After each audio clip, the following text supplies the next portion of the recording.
Hello, healthcare.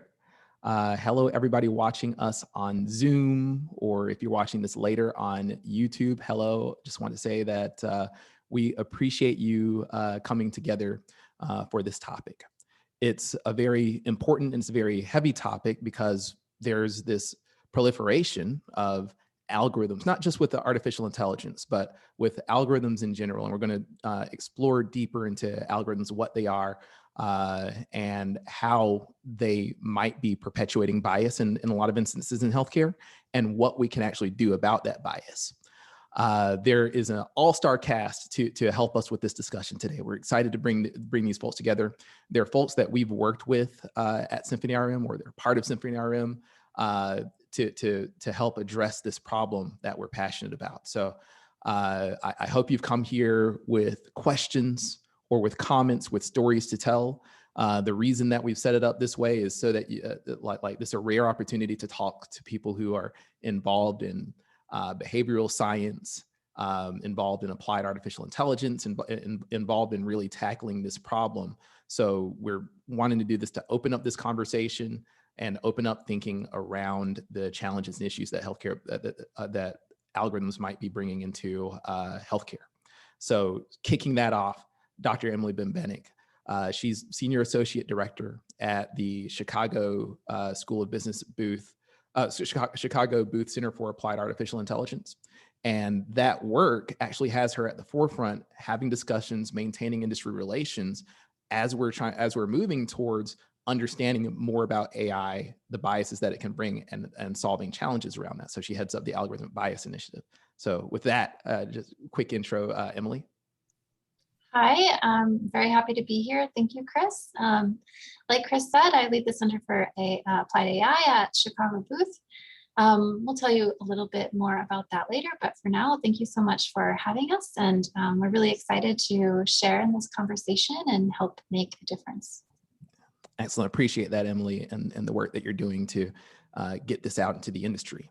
Along with that, Rebecca Nissan, who works along with Emily at Chicago Booth and also works for a behavioral science nonprofit called Ideas 42.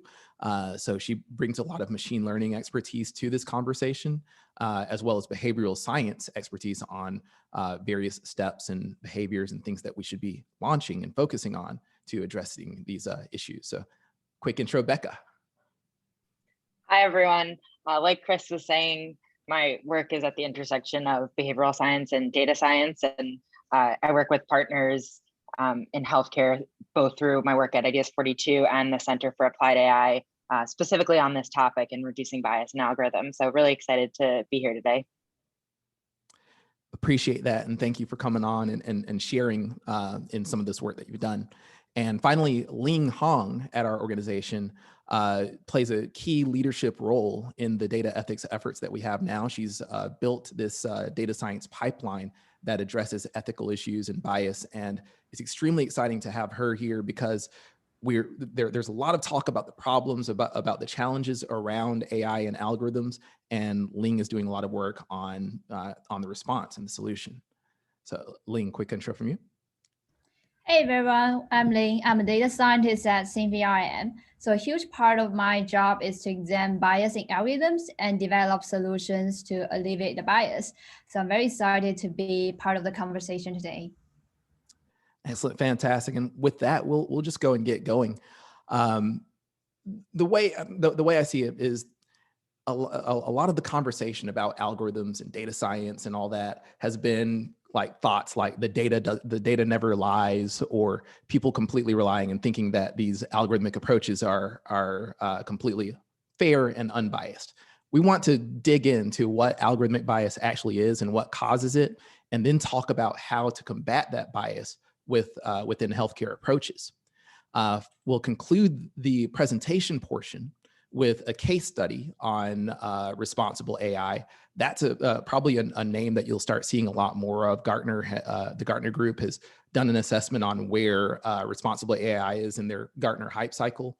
And there's going to be a lot of conversation as the market learns more and as publications start putting more stuff out about this. Responsible AI is going to be a big part of our agendas and thoughts moving forward. Then we want to open it up because I'm aware that this is a new subject for a lot of folks.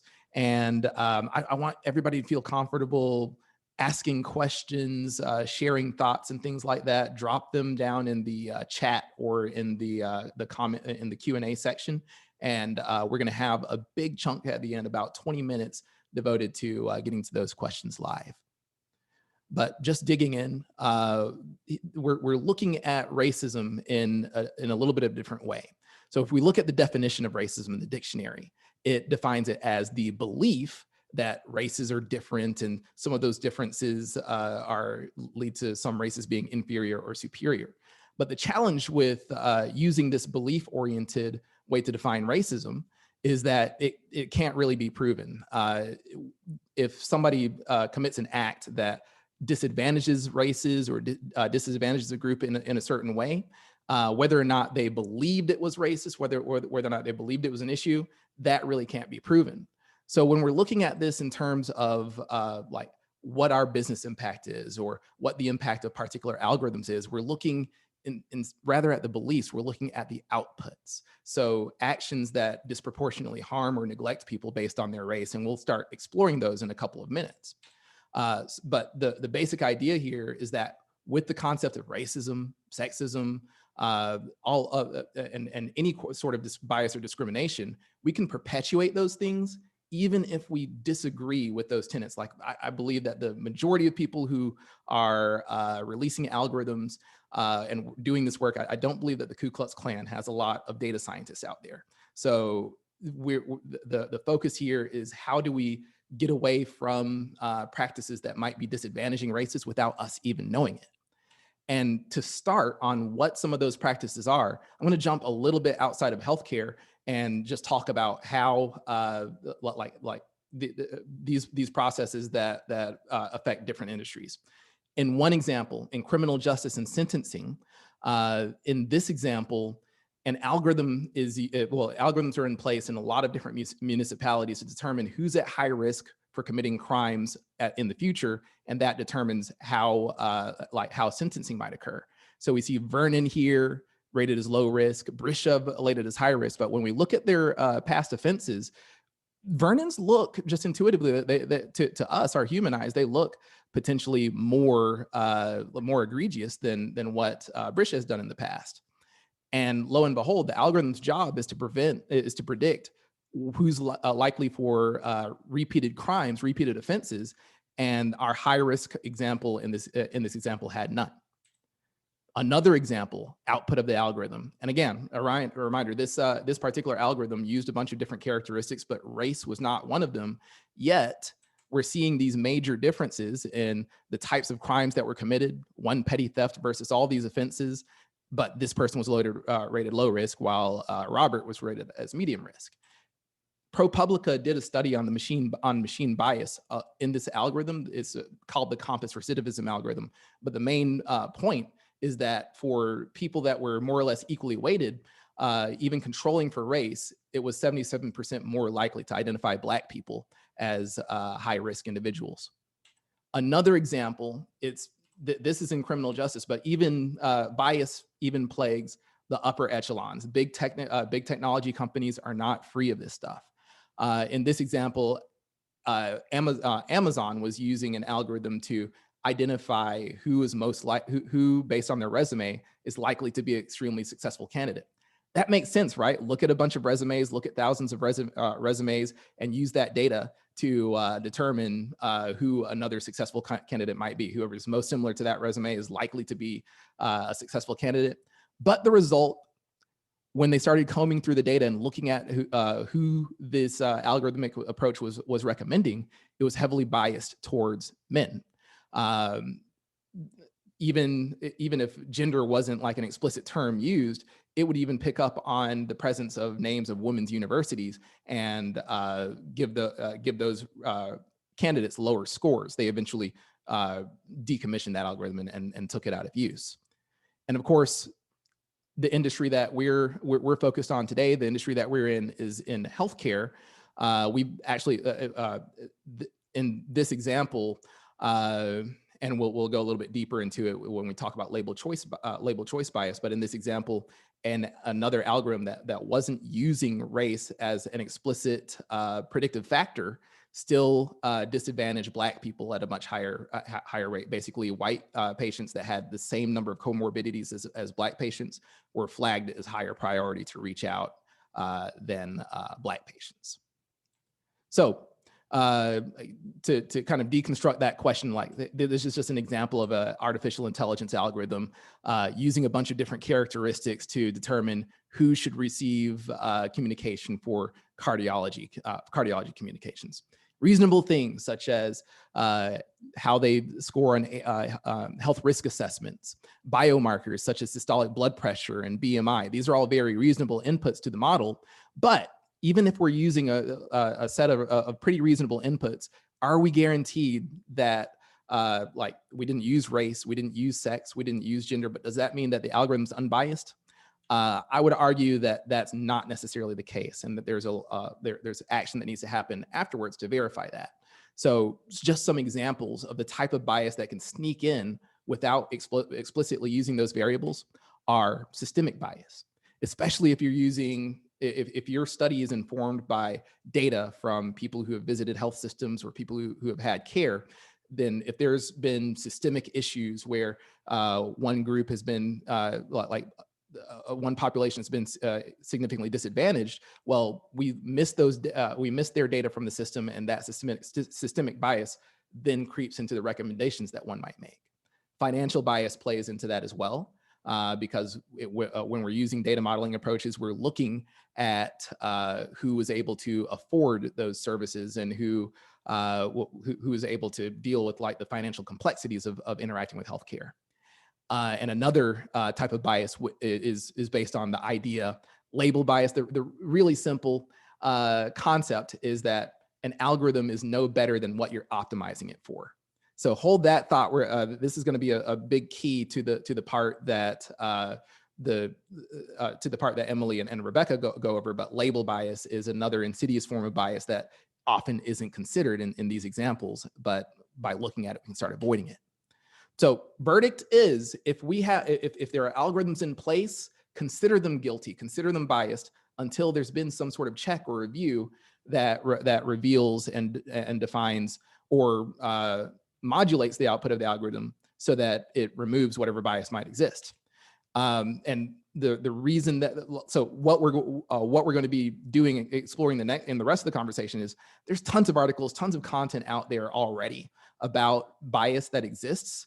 We want to talk about this quote here: algorithms can reinforce structural bias or they can fight against them.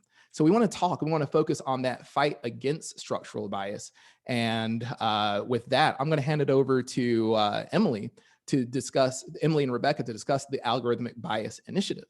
So thank you for requesting control, and hand it over to you. Thank you. Thank you so much, Chris. Just hearing you talk about this again, just always reminds me of how important it is and how needed this work is. So just to get started, I'll kind of reintroduce myself and Becca, my colleague.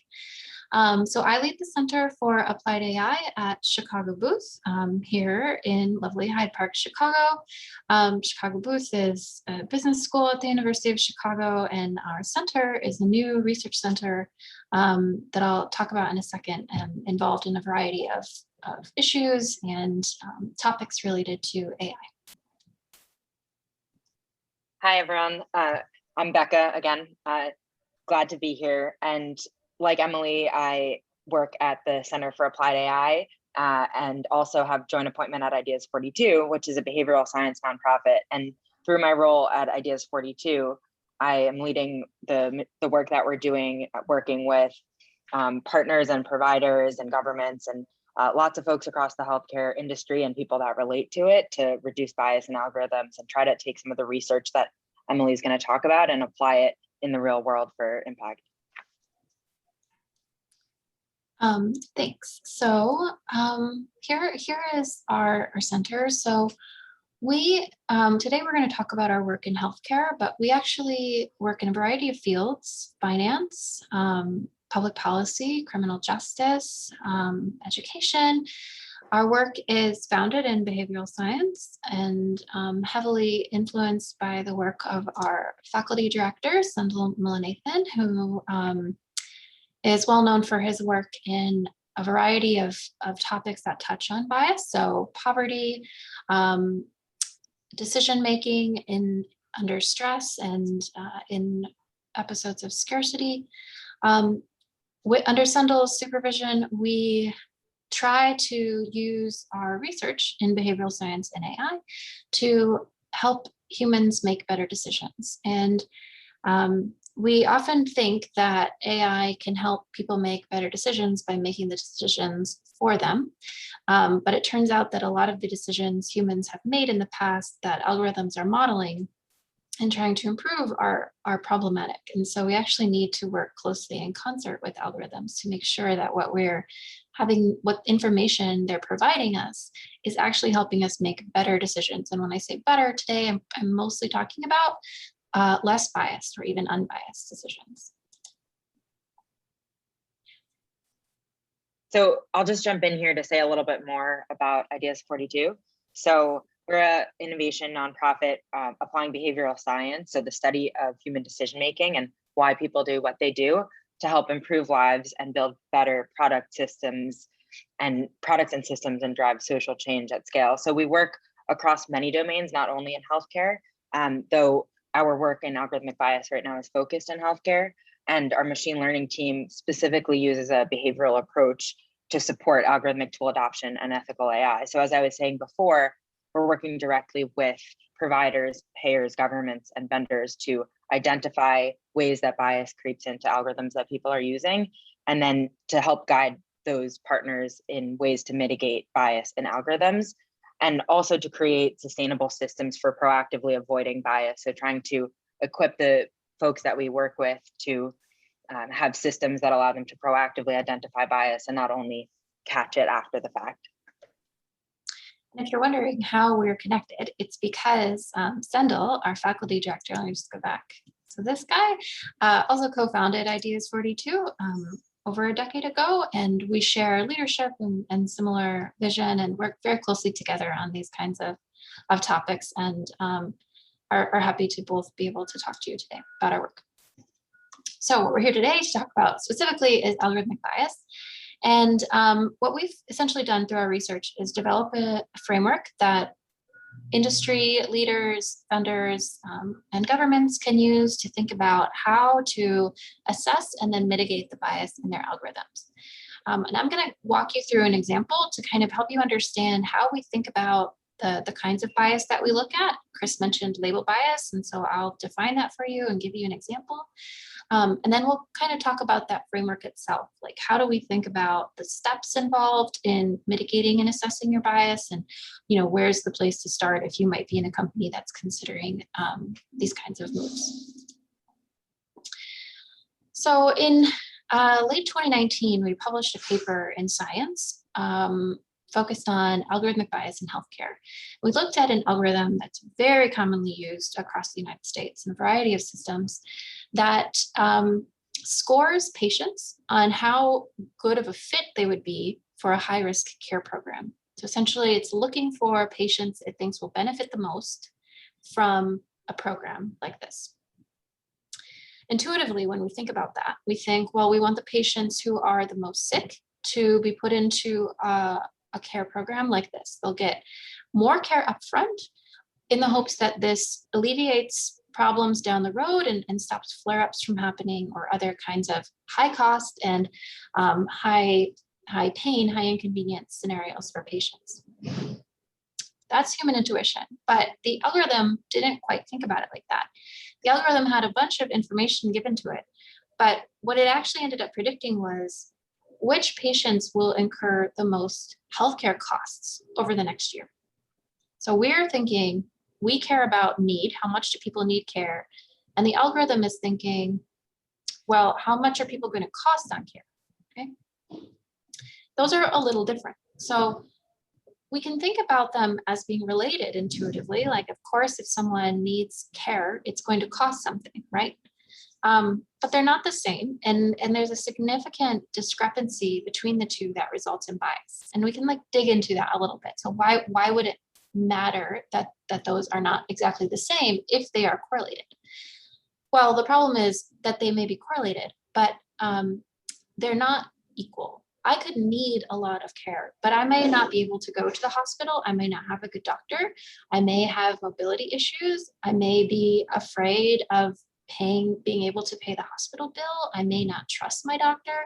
My doctors may have mistreated me in the past. There are a host of issues that could influence my decision of whether to get the care I need or not.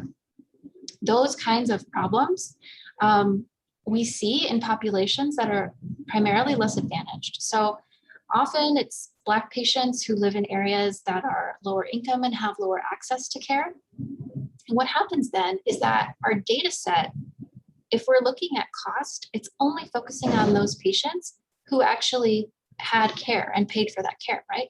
It's not looking at the actual health of a person underneath. Label choice bias is that discrepancy. It's thinking, well, we care about how sick someone is, but the algorithm is thinking, well, that's pretty close to how much someone costs, so that's what we're going to focus on. You can think of an algorithm like a genie. If I say, if I ask a genie to be rich, and then the genie says, "Hi, Rich, what's your next wish?" Well, I didn't mean that kind of rich, but the genie is only answering, the thing that I told it, and that's how an algorithm is. It's extremely literal, and it's only going to do exactly what we ask it to do. Okay, so how do we fix this? Before we talk about how to fix it, let's think about how we actually understand that it's happening. In this graph, we can see Black patients in the purple and white patients in the yellow. What we're looking at is how the algorithm scored them. So a high score up here in like 95 to 100 means that they're going into the high risk program. But here on the left axis, this is the number of active chronic conditions, which we can kind of use to think of how healthy or unhealthy someone might be. If someone has 3 active chronic conditions going along the line here, they should be scored the same way. Unfortunately, the algorithm didn't score them the same way. As you can see, the Black patient is only a 90, and the white patient here is a 100. The white patient gets into the program, the Black patient does not automatically at least. You can see that all along this line, that there's a strong discrepancy there. That is not because the algorithm said Black patients should get less care, or the algorithm thought Black patients were in some way inferior. The algorithm didn't even know they were Black patients. The algorithm instead is picking up on the systemic issues that showcase themselves in actual care and how people are treated. It didn't need to know that they're Black because it had the data from society, which is evidence that Black people are treated differently than white people. And that historic data set is what's being used to predict the future. And that's where the problem is. Okay, so how do we solve this? I said the discrepancy between what we want it to do and what it's actually doing is label choice bias. So the solution is making that discrepancy smaller, making that gap smaller, making what we want it to predict and what it's actually predicting much closer. So here in this example I've been talking about, the decision we wanted to make is which patients will benefit most from the high risk care program, which patients need this care the most. And so let's change the algorithm instead of saying, well, who costs the most? Unfortunately, we don't have a variable in the data set for need. There's no way, I don't have an inherent score of 2.2 on need, right? There's no way for us to actually measure that. We have to measure it from other information. And so instead of having the algorithm focus on how much I cost, it's going to focus on the highest number of comorbidities. What is my actual health level? Once we did this, once we made the algorithm more closely matched, it led to nearly twice as many Black patients being referred to the program. Same health level as those white patients, but before they had been left out. Here's some citations that we'll share around afterwards. You can kind of look at more of the research that we've done that shows how this shows up in healthcare in a lot of different scenarios. Just starting the work, there's a lot more to be done. I'm going to hand it over to Becca to talk about kind of the applied framework of how we actually now tackle this in real life situations. Thanks.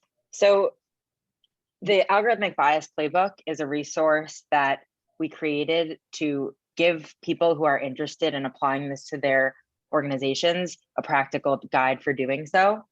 So it's one thing to understand how bias works and how to potentially fix it in theory, but it's another thing to understand and execute the steps that are needed to look at the algorithms you're using as an organization and then assess whether they're biased and then try to actually address the bias.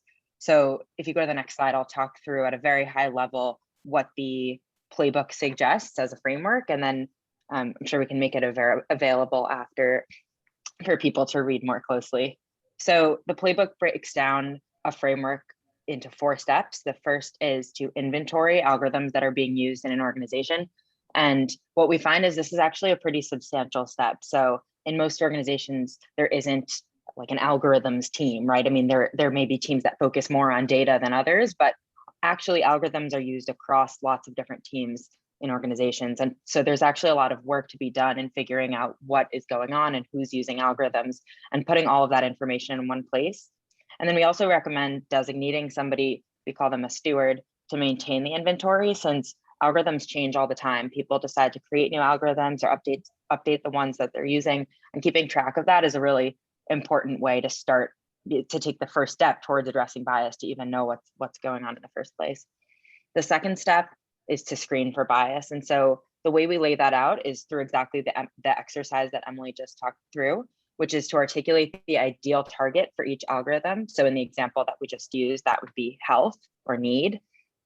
And then you note the actual target, which in this example was cost, and then note the discrepancies between health and cost and how those discrepancies might differ across groups that we're interested in looking at. So for example, between different racial groups.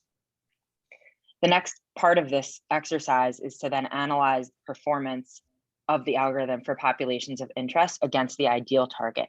So actually in the example that Emily just gave, when you look at how the algorithm performs at predicting cost, it does a really good job for both Black and white patients at predicting cost. So if you just looked at algorithmic performance on the actual target, then you would have missed the fact that the algorithm doesn't perform equally well relative to the ideal target, which is health.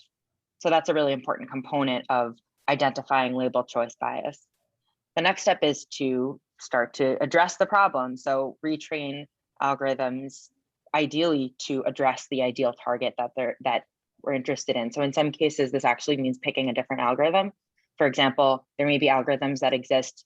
In fact, there are algorithms that exist that predict active chronic conditions instead of cost. So in that example, choosing a different algorithm is a relatively simple way to address this problem. And of course, that's not a perfect fix, but it's a very good first step in addressing the specific type of bias that we're talking about. In some cases, it's not feasible to retrain an algorithm or to pick one that already exists. So in some cases, the recommendation is to just suspend the use of an algorithm that you found to be biased. And then finally, the last step is to prevent future bias through establishing structures in your organization for both existing and future algorithms. So making sure that somebody is assigned to maintain the inventory in an ongoing way, making sure that people who have strategic oversight over the organization and set the policies and practices that people across teams need to follow, making sure somebody at that level is aware and able to address this and create those systems so that we're catching bias before it happens. There's lots more to say, there's lots more to do. So we encourage you to join our community. This is our website at Chicago Booth. You can download the playbook in full. We have events coming up and a conference in the fall we're going to have to bring together experts and practitioners who are really leading the on-the-ground effort to to change the situation. So we encourage you to join us. We also encourage you to reach out directly to us if you have any questions or want to talk more. Our email addresses are here on the slide, and I know we'll share them afterwards. Ziad, of course, is our co-author and couldn't be here today, but is also very open to speaking. So thank you very much, Chris. Back to you. All right, fantastic. And yeah, I want to encourage everybody to Google that, find that playbook. It was extremely well written, extremely accessible too. So if you're not directly working for a team that's generating algorithms or anything like that, it's just well worth the read just to understand what might be going through your part of the organization and set standards around it and ask the right questions around what's going on. That playbook gives you really concrete examples that you can use. Transitioning. So what we're to speak of another concrete example, we were just going to share just to like give life to some of the ideas that we've talked about. What does that look like on the ground for a company like ours? So we're just going to review our work and our relationship with the with the Center for Applied AI, because they really did open up some great capabilities and conversations within our organization. So on our team, Ling, I'll throw you a chance to go to introduce, and then I'll carry it on. Yeah, again, I'm Ling. So I'm the data scientist at SymphonyRM. And yeah, I think in this session, I'm going to show you some of the works we have done here at SymphonyRM to examine model bias. Excellent.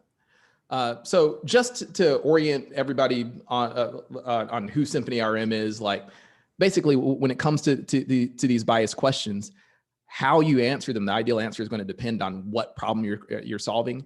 Our focus is taking things like clinical history, the types of communications and outreach that have been done in the past, such as call centers, emails, text messaging, things like that, and take information known on consumer behavior and use that to develop personalized engagement plans. So the basic idea is to use all this past clinical and communication data to identify needs and identify what the best pathway is to help people identify and address those needs. But it became this uses a lot of data-driven approaches, a lot of various types of algorithms, including machine learning, to accomplish that. So it raised the question, especially when that Science magazine article came, when that Science article came out, of our methods contributing to this problem that's been highlighted. Are we using labels? Are we using choices? Or are we pursuing ends that might be disadvantaging members of our population, and or members of health system populations? Are we perpetuating bias within AI? There was a lot of inspiration that came around this work too. There's a book that came out a few years ago, I think in 2016, called Weapons of Math Destruction. Encourage anybody who's like really interested in the subject. Again, it's really accessible, really easily written, but it talks about the challenges with algorithms. And there's a lot of coverage that Stat Magazine, Stat News, has been doing to cover algorithmic bias as well, and really opened our eyes to the subject. And we wanted to make sure that we weren't contributing to that problem. So very similar to what Becca just shared, we went through our own process, looking introspectively, looking at what algorithms are in play, what challenges they might what challenges they might be causing, and ultimately from that analysis, I have to say this, like, and we're going to get a little bit deeper into it, but I have to say that Pandora's box is open. If you are like using data or using past data and even looking at, like, it doesn't have to be with a machine learning algorithm. If you're even saying, oh, well, our average patient who comes in for cardio looks like this, and then making future marketing or outreach decisions, then Pandora's box is open. There's a potential that there's biased decisions being made. So algorithms, they don't have to be made from people who graduated from MIT or Carnegie Mellon, specifically studying data science. As long as we've looked at some previous population and we're using data to make our decision, we're creating algorithms every day, even if it's not a team that's devoted to doing that. So the result of those algorithms and the result of a lot of the bias that we were talking about, such as financial bias and systemic bias, that starts showing up when we start looking at how patient populations are composed. So this is just an example of a health system's racial breakdown. On the orange, we have the local census, the surrounding zip codes, the population breakdown by percent of the surrounding area. And then we have the various racial populations. You see that within healthcare data, there's a significant amount of unknown people who haven't shared their race. So those are kind of the real problems that you start encountering once you dig past the layer of how do we address this bias. And these imbalanced data sets, they help us learn more strongly the behaviors and characteristics of the larger class, which then disadvantages any kind of algorithms or outreach that we do for people that are in the other classes. But there's major racial imbalance. So even if a model score looks great, you got that 9 times lift, you're operating at 9,000 times the accuracy of some other approach. If you're not breaking it down by race, if you're not looking at that and doing that assessment, you might be significantly disadvantaging another group. And that's what we found in some of our algorithmic performance. This was something that we were kicking off last year. The initiative started in 2019, but it really we put a significant amount of focus on it. It really just brought everything to our attention with all of the problems that were being unearthed when George Floyd was murdered. So that became a company uniting initiative. We developed a mission around this, specifically around committing to find and root out bias in the way that we can, which is focusing on outreach and algorithms and things like that. The gaps were there, and it became something that we focused the entire company on. So again, not just the data science team in its algorithmic development, but questions of implementation, how we collect the types of data that we collect so that we can address these types of issues, how it's discussed within the market with our customer success group, our analytics team, sales and marketing. The data ethics team consists of people that can execute on this stuff, as well as people that focus on the algorithms. When you bring all those people together, it's a blessing to bring all those people together, but there's always going to be debate, discussion, conflict, things that arise. So there was all kinds of questions. It's an extremely difficult philosophical question to ask about what is ethical outreach? How do we quantify that? By doing this research, are we revealing ourselves to have been problematic and then become an industry scapegoat?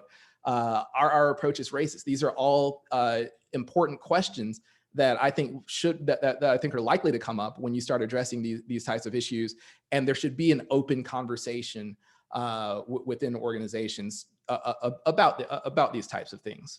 We shouldn't shy away from these just because we think that we're going to open Pandora's box, because I'm telling you, Pandora's box is already open. So let's have a discussion on what we actually do about the problem.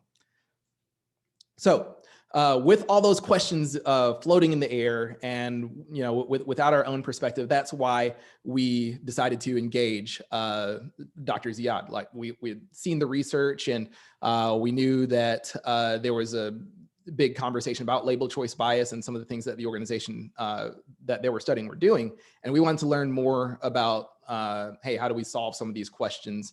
And again, even if we were to do everything internally, how great is it for some organizations to give themselves a pat on the back to say that they're unbiased? I always think that it's better to get that feedback from a disinterested third party. And again, the same quote, I'll say it time and time again, algorithms, we're in a place, we're at a crossroad where we can either perpetuate the bias that's existed like systemically, or we can look at how these approaches can reverse some of those trends. And Ziad just had a lot, Ziad and team just had a lot to share around that and gave us a lot of inspiration for the path that we chose to go down. So to give light to that path and some of the things that we did, I'm going to hand it over to Ling. Okay, thanks, Chris. So just like Chris mentioned, we are taking this issue seriously at SymphonyRM. So right now at SymphonyRM, we have built the analysis of model bias as part of our data science pipeline, which means for every single new model we develop, we will try our best to generate models showing the model performance for different populations. And just as the slide shows, there are a couple of different approaches we are taking to alleviate bias. So the first one, we are tackling the label choice bias.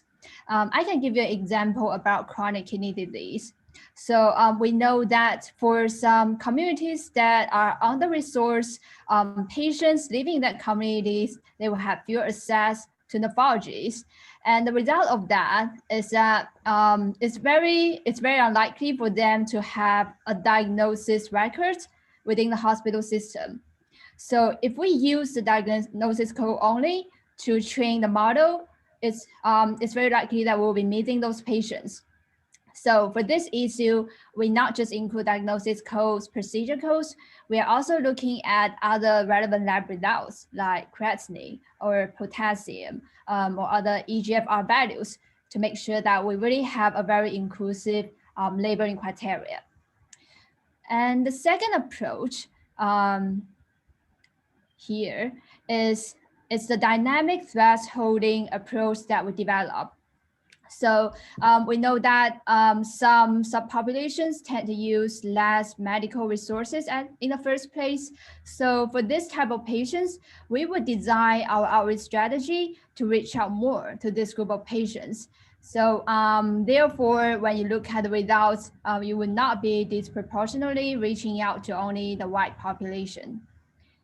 And the third approach that we are currently experimenting with is to simulate a data set that will give us more data points on subpopulations. So one basic mechanism of how a machine learning model works is that it would be easier for the model to pick up patterns for larger data sets. So if you don't have enough data points for minority groups, it's very hard for the algorithm in the first place to really learn the patterns from those groups. So we are hoping that by having this simulated data set, we can make the algorithm to be more intelligent to learn about the health conditions of these minority groups. So this slide shows the effectiveness of our outreach strategy.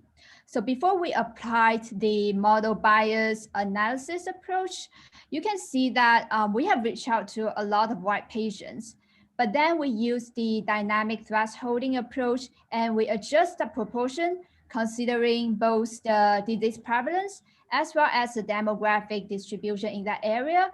And after this, we will be able to reach out to 23% more of the minority groups in that community. So that's a huge boost. And we hope that by keep applying this approach in the future, we'll be able to resolve the health inequity issue.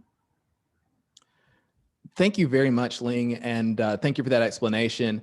There's a lot that somebody listening could have gotten out of that, especially when you make the point about using codes. Like there's often looking at previous diagnosis codes to determine what that future outreach should be. But there's going to be a lot of people for which they might have that illness, but not even have an appropriate code. So it's important to find ways to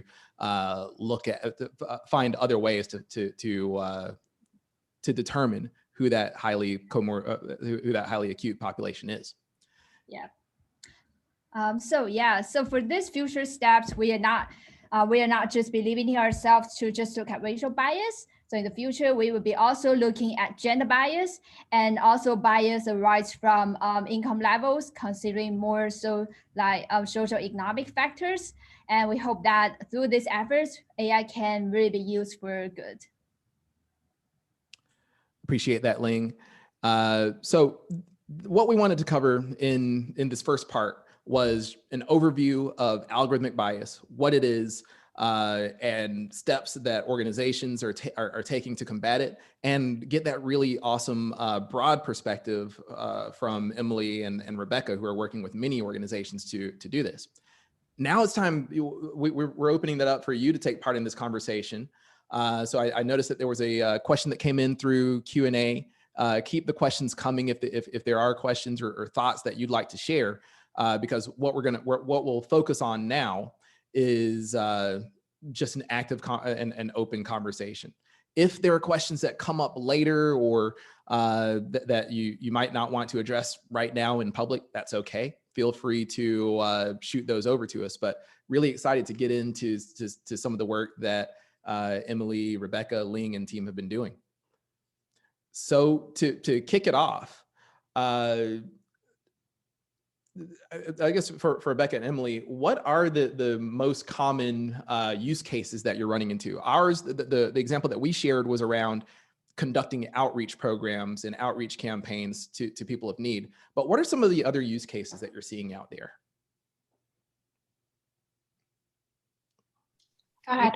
You probably have more specific. I was going to say I'm happy to start there and then feel free to add. But one of the cases that we've seen across working specifically with payers is cases similar to the one in the science paper where where care management algorithms are being used to decide who gets more access to care. And so, to decide who gets care management programs. And so because there's inequities in access to care, often there's actually a whole suite of algorithms that use cost to decide on how to allocate those care management programs. And so that very specific problem has actually come up with a lot of different partners across the industry. So I'd say that's the most common one that we've seen. There's also one, I think, maybe slightly similar to what Ling was talking about, and Becca, you may have more info on this as well, where we'll notice, or an organization will notice that they don't have complete information on some group, let's say a group with a certain condition. And the way that their models are constructed is separating those who've been tested for the condition and got a positive result versus everyone else. And so what this ends up doing is neglecting to include those who may have a positive result if they had been tested but had never been tested. And so we've also been working on, like, how do you create a more accurate base for the model to work on when your information itself maybe only half there. It's another common one. We got a question that came in from Matt Tewksbury in the audience that it addresses a really detailed issue. I'm going to put it out to the group here, but there's a little bit of thinking around it. So where does it start and how does circumstance contribute? And the example that Matt gave is that as a hiring manager in healthcare, there are other people ahead of him in the hiring process and a variety of circumstances that occur before he receives a candidate pool to review and select. So there's the concept that he can be perceived as discriminatory only hiring from a particular group because that's the pool that he had to choose from. So that's really parallels the idea that once there's been a pool of beneficiaries or patients, you are working from that particular data set. So I'm curious, it kind of has parallels with selection bias. Wanted to get thoughts from the table around this question. I'll throw it at Emily first. Well, one of the points we make in the playbook is that it really requires not just one person trying to solve this problem, but a lot of different people trying to solve this problem. And I think that's true. You know, like, we all find ourselves wherever we find ourselves in our organization, and we have a limited ability to make change from that position. However, I think recognizing that problem and then voicing it is actually huge. Like, if you recognize that your pool of candidates or your data set is lacking, you know, you have a choice to make. That can be simply the way things are, or that can be an opportunity for change. And I think that we have to be proactive about fixing those problems. They are not going to go away on their own. Our candidate pools, you know, here too, like, we have a body of students, right? We have to be extremely proactive about making sure that our candidates are as diverse as possible. And that doesn't mean like imposing, you know, silly quotas or something like that, or, you know, it means finding the good people that don't recognize that they would be a good fit here or that they would be welcome here. It means changing our outreach strategies. It means changing the way that we talk to people. It means changing how we are inclusive to others. And I think that that mindset and using your voice in your organization to encourage that is one key step I think that anyone can take.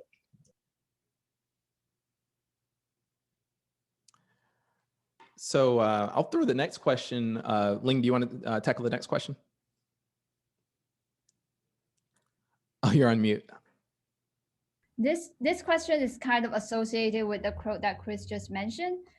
So we know that algorithms sometimes can reinforce structural biases, or we can actually use algorithms to fight against the biases. So if a healthcare leader wants to choose to use algorithm to fight against the biases, what are some of the pitfalls or potential challenges they will be facing based on your experience?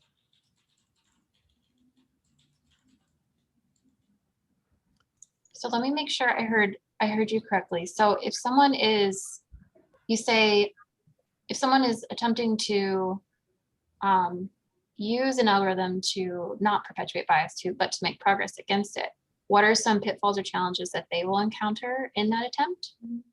Yeah, so maybe I can share some of my experience at SymphonyRM. So for us, when we were like starting to adjust the model bias, one thing is that there's a possibility that some models just cannot be fixed, but they are like the cash cow for the company. So it's hard for you to give up on them. And another more common issue, I think, within the industry is that we just don't have the race and ethnicity data to analyze bias, and it's hard for us to get this from our clients. So I could just pick up on the second piece of that around race and ethnicity data. That is another common issue that comes up for a lot of people, because it often can be hard to get that data. And something that we've explored is using imputation techniques to make up for that. And I think that that's one way to do it. And there are some suggestions in the playbook about different methods that you can use to essentially create better data given whatever you have. That said, I do think that one of the conversations we've had with a lot of different companies that we've worked with is around how to actually create better systems for gathering data from people and getting self-reported race, ethnicity, and language data. So sometimes, that can mean coming up with a new system for actually asking people that question, or coming up with different ways to directly address the problem head on, at least for the future. And just to touch on the first part of your question, what if you have an algorithm that you consider integral and it turns out to be biased? I think that might happen. Those cases could come up, but I don't think that there's always going to be a trade-off like that. I think a lot of the times what we end up actually doing is making algorithms do their job better. So you want an algorithm to actually solve, some particular problem, and it's doing a bad job. That's why it's biased. Or it's biased and it's doing a bad job. That's what's happening. When we fix it, when we make it actually create an accurate decision, that's going to improve the bottom line, right? So those two things, equity and profits or whatever, don't have to be mutually exclusive. They're often actually more aligned than you would perhaps think. Yeah, and also when I'm thinking about this problem, I feel like there should be some regulations in place, because healthcare can be a very lucrative industry and people just have the tendency to go after profit if there's no something in place to put them off back. So do you think that we need kind of like a regulatory environment to pose some limitation on this?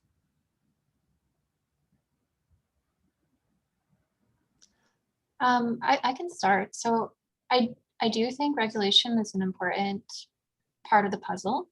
I think one of the challenges that regulators face is trying to regulate an industry that is incredibly innovative and fast moving.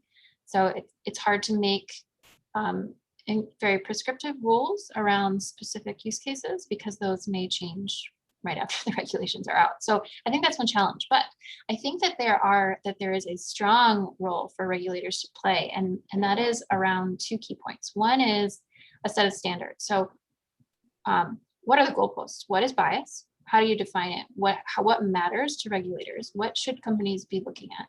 And then what are the goalposts? What do we actually think is unacceptable? What do we think is acceptable? What needs to be done as a baseline in order to avoid litigation or some other kind of falling outside of the law? And the other is that litigation piece, is being able to enforce those standards and rules that they have developed, and developing them in a way that still leads to innovation and has a lot of room for development and change, but at the same time keeps the interests of the public at heart. So that's been my thought. You know, there's a question that came in from the audience that runs kind of parallel to these conversation points, and it was around the comfort that people might have in providing demographic data. One thing that one might have noticed on a previous slide was that around 20% of the people, 20% of the people that we were modeling for chose not to disclose their race. So the question is around patient reluctance to answer questions like that. And gosh, that opens up a whole nother door when talking about things like sex, sexual orientation, and gender identity data, which is a huge point of conversation. So just questions around creating a safe space for patients to share and educating clinicians on the bias that they might be expressing in their care. Just curious about thoughts or encounters that you've had with that.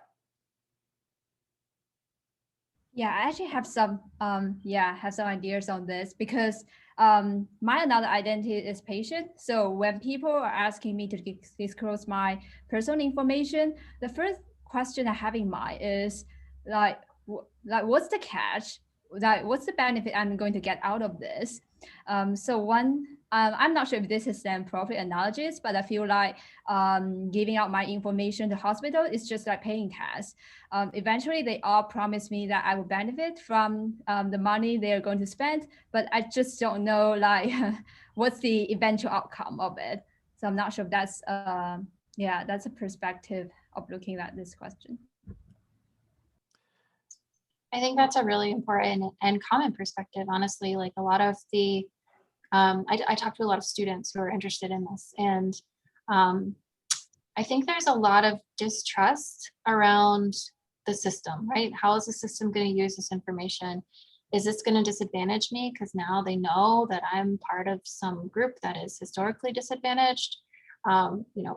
When is this going to come back and bite me? Kind of like you said, what's the catch? Like I think there is so much distrust there, and fixing that is, partially on those of us who have the power to make change, to address issues of that exists, that there is that inequity, but also educating people around how we're fixing this and how that data can actually help. So Becca can probably speak more on this, but I know that, we continually tell people like not putting race data in your algorithm does not make it unbiased. In fact, it can have the opposite effect. Like that is not correlative with bias or lack of bias. And so talking to patients, talking to doctors, talking to systems, and all of these about the problem and about how to solve it, I think is one important step. I also wanted to add that I think this could really be a project into itself, and probably a field even. I think if you think about the context that happens in the encounter between a doctor and a patient, and all of the things that the patient is thinking about, and how those contexts could differ depending on the situation that patient is in and where they're coming from.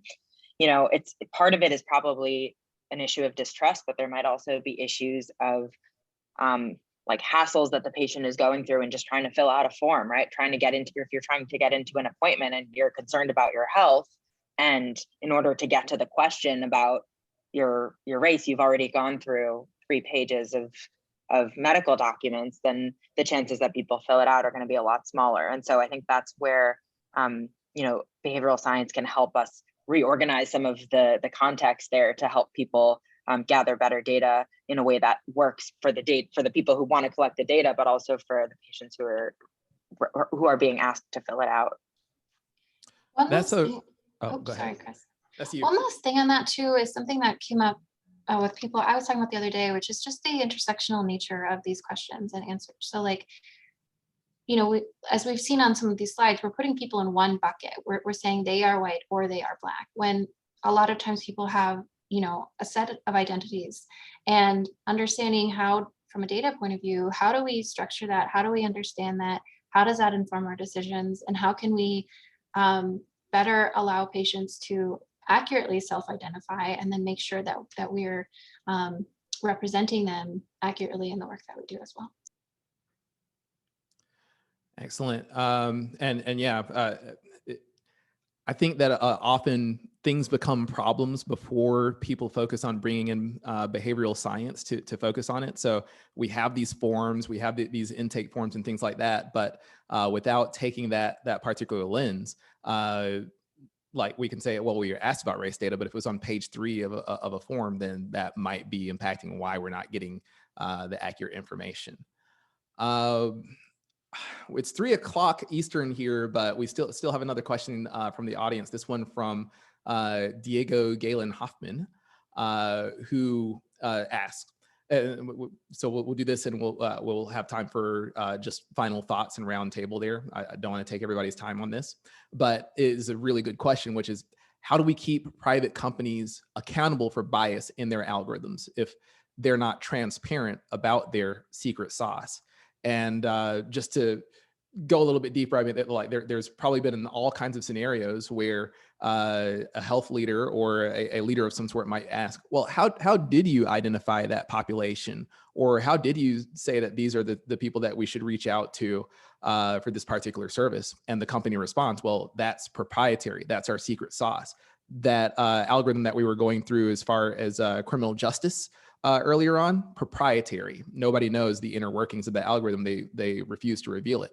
So Emily or Rebecca, like, what are your thoughts on organizations that choose not to be transparent? I guess I would take a hopeful approach. A lot of the organizations we work with, we don't need to know always the secret sauce to discover whether that algorithm is working as intended or working as it should be. Simply using, that's one of the good things about label choice bias, that you can tell if it exists based on the outcomes. You can judge the decisions that the algorithm is advising next to real world outcomes, and you can see if there's a discrepancy there. Now, once it gets more challenging is when you want to adjust that algorithm to change those outcomes, and you need to make some changes on your variables and your training data perhaps. But I think that honestly, we can see if there's a problem without knowing that, and then we can test whether their solutions have been effective without knowing necessarily what they did. So that's one good thing, I think. Yep, just to build on that, I think to your point about Pandora's box being open, it's no longer going to be a viable path for companies to just say, well, we've never looked into it, therefore it's not a problem. And so I think, even at the expense of sometimes needing to share, at least with people, under an NDA of some kind, but like at least with people who are interested in looking into the issue, I think that's going to be a necessary step. And then, the way that people talk about it after can be, I guess, addressed. But the point is just that it's no longer going to be, I think it's no longer going to be an option to just not deal with the problem. So we're a little bit past the hour, but I wanted to give everybody the opportunity to just share final thoughts here, because there's a reason that you embarked on this work and started doing this and have this particular focus. And there's a reason that you came in and helped had a conversation with us about this today. So if there's anything that you want the audience to get out of this conversation, Ling, Emily, Rebecca, I just want to allow the opportunity to share those final thoughts and before we conclude and get back to our weeks. Start with Rebecca. I really just want to say that it's been a pleasure working with this group, and thanks so much for having me and for a really useful discussion today. And Emily? Likewise, thank you so much. Every time we do something like this, I'm reminded of how important the work is, like I said, and how much more there is to do. It's a great feeling to know that something that you're doing can make a difference. And so I'm just thrilled to be able to work with you guys and have this opportunity. Thank you. And Ling? Yeah, just like Becca and Amy mentioned, this is very important work. And I'm also hoping that not just researchers, not just practitioners within the industry, but also patients would take the initiative and realize this issue, because this is something that really requires joint effort to really push things forward. Great point, Ling, and that is exciting. We talked about the patient's role, like they're not even sure how the data is going to be used when being asked about it. So there needs to be a way to get them to participate as well. I appreciate everybody who has stayed on with us for just a couple of minutes longer. Matt, Carol, Diego, for your questions and all that. Appreciate that. We have talks like this on a weekly basis, and we're actually launching a podcast next week called Hello Healthcare. The first episode is going to be focused on healthcare disparities and healthcare equity issues. I believe it's going to come out on the 29th next week, so 7 days from now. But keep your eyes out on that. And if you want to be a part of these conversations, have discussions with these industry experts, feel free to subscribe to SymphonyRM on LinkedIn or Twitter. Thank you.